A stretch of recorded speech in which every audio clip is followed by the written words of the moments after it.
you've been a part of different teams, different leagues, different styles of play.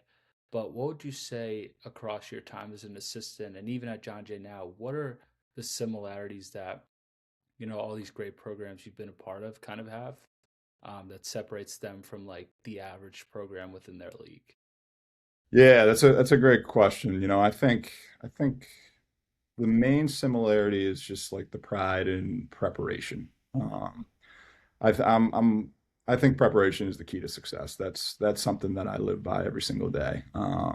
So I think every stop I've been at, there's been this immense pride in, preparing for games, and that quite frankly means stacking days every single day in practice, getting a little bit better each day, 1% at a time.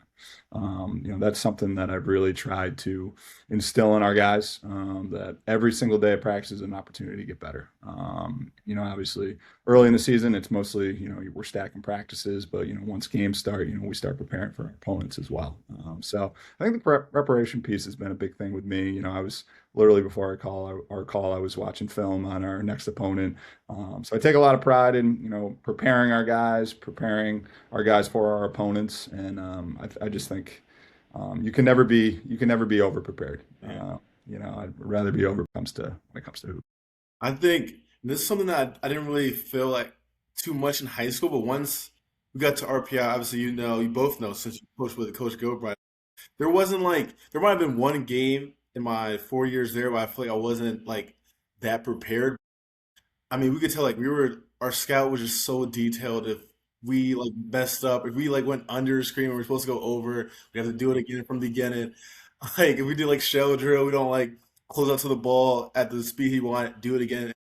Like every single game, I feel like for the most part, we knew like what was coming. There wasn't like if we lost, it wasn't because we weren't prepared, just because like maybe the team just outplayed us or like outshot us or just something like that. But there was never a moment I was like, I don't know what's going on in this game. I don't know what this guy's doing or what play is coming up next.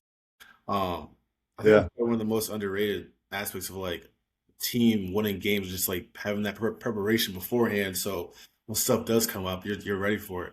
Yeah, and it's not just the preparation, it's the details behind the Yeah. preparation, kind of what Mhm. you alluded to. Here, we try to be really detail oriented with everything that we do. Quite frankly, it's the little things that make the big things happen. Mhm. Like your example, like going under a screen compared to going over a screen is a big deal. The guy sitting behind a screen to, make a three could be the difference in the game. Yeah. Yeah.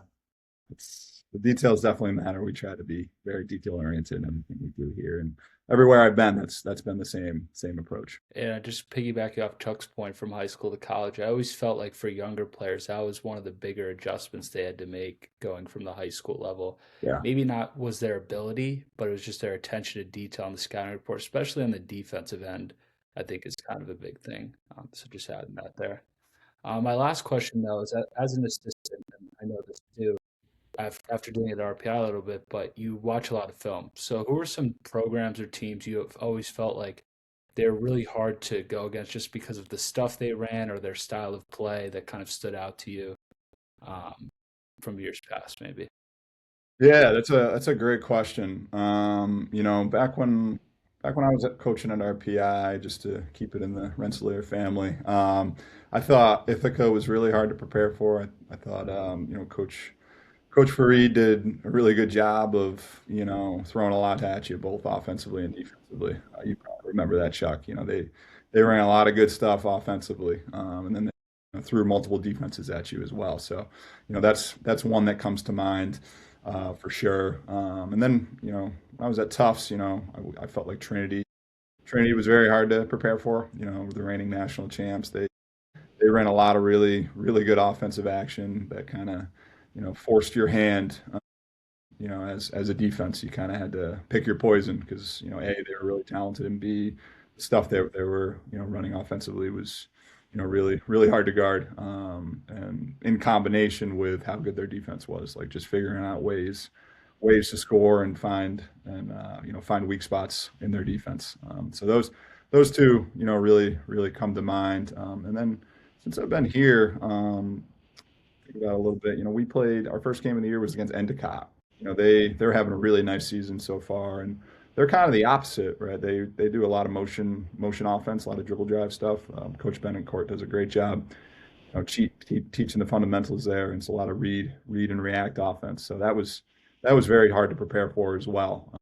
Yeah, those are the three that come to mind. All very different, but all very hard to prep for sure.